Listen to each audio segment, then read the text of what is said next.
Greetings and welcome to the channel. My name is Dr. Anatta, transformational coach here at Inner Mileage, where we help folks understand the trauma-based roots of their limiting self-beliefs and how to take inspired action to live the best resonant lives right here, right now.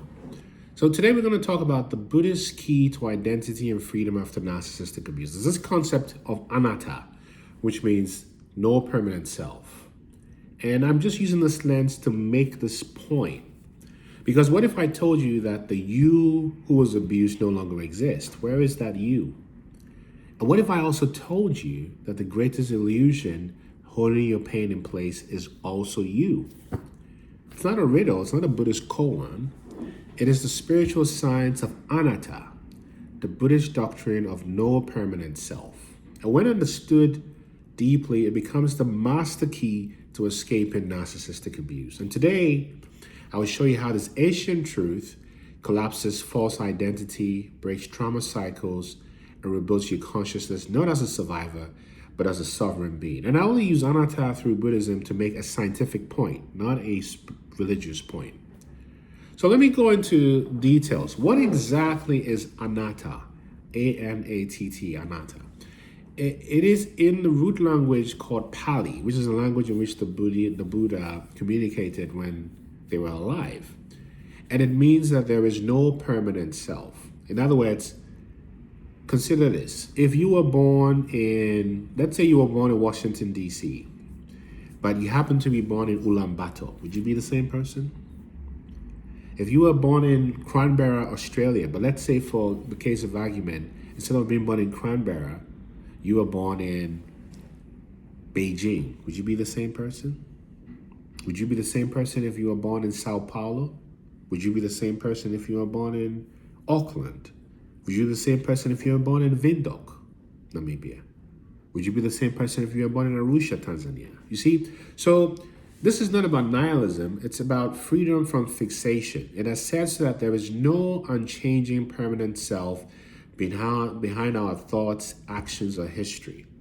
And everything you call you, that is your name, your face, your race, your trauma, etc., is aggregated. It's not inherent. Like I just illustrated with changing birth locations. And in the Buddha Dharma, it teaches us that who you consider yourself to be is based on 5 factors. And those factors are form, your body, right? Sensations, how you feel. Perception, what you recognize. Mental formations, what you think about, your habit patterns. And consciousness, your awareness. And none of these are stable because they always change and all change. And therefore, yourself is not a thing, it is a process. So who you think Nana is not a self, it's a process. And the same goes for you as well. And if you are a process, then you can be paused, rewired, and even reoriented. So how does narcissistic abuse fabricate a false self? You see, based on what we've just discussed. The narcissist sees your light, but rather than honor it, they weaponize it. And they construct a version of you that mirrors their unmet and pathological envy. Do you see? And this false self that is created is groomed to serve the narcissist, is programmed to doubt itself, and is conditioned to seek love through obedience, and also trained to feel guilt for expressing the truth. This is not accidental at all. It is a spiritual possession disguised as love. And this is why traditional therapy often fails, because it tries to strengthen the very self that was constructed inside the cage.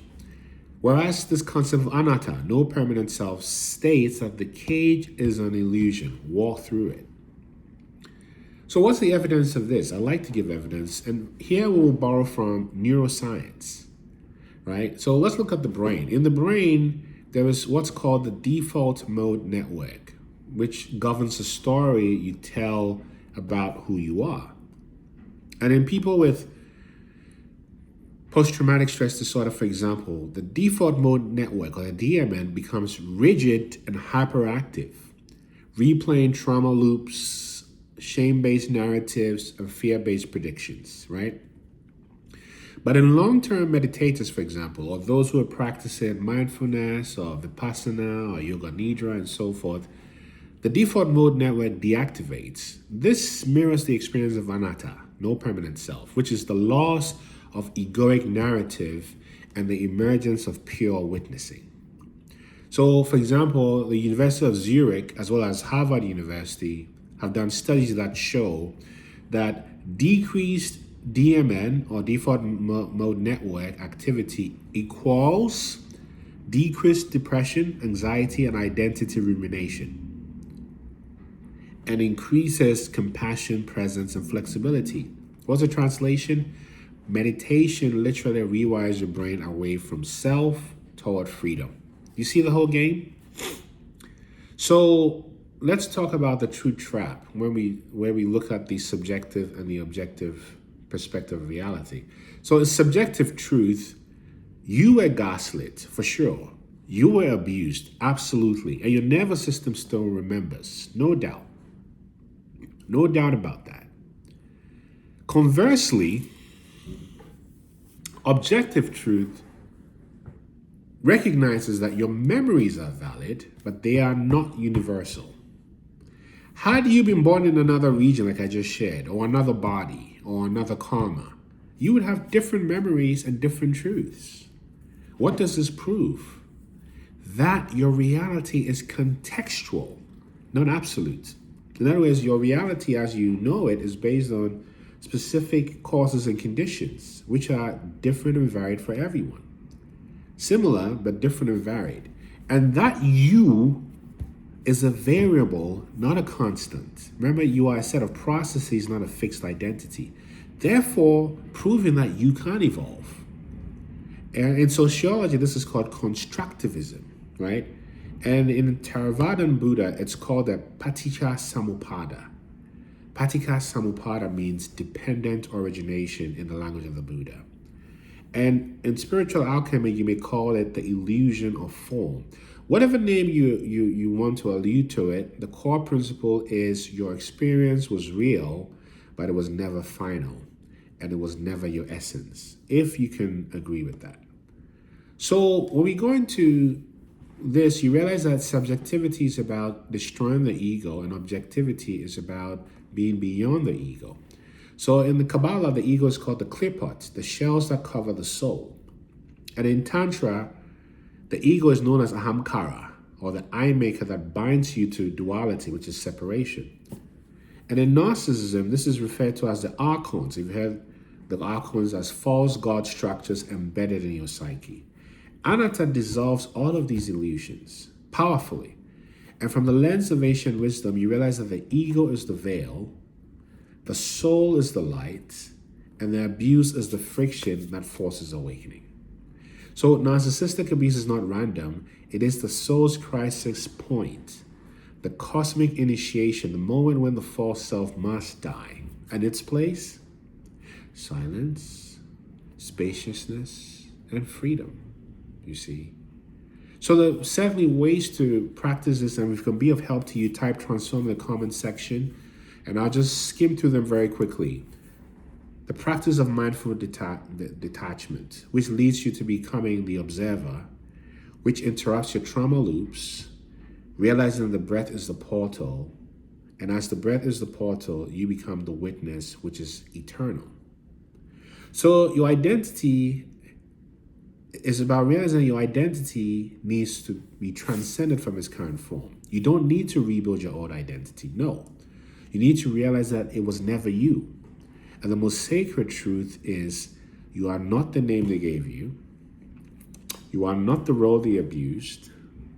You are not the story you survived. You are the nameless awareness behind it all. You are. And this is not about erasure. This is exaltation. It's the soul of the empath. Rather, the soul of the empath is not a victim. It's a phoenix that rises, but only if you let the false self burn. So if this connects to you, make sure to like, share, and subscribe, and realize that empaths don't just survive narcissistic abuse.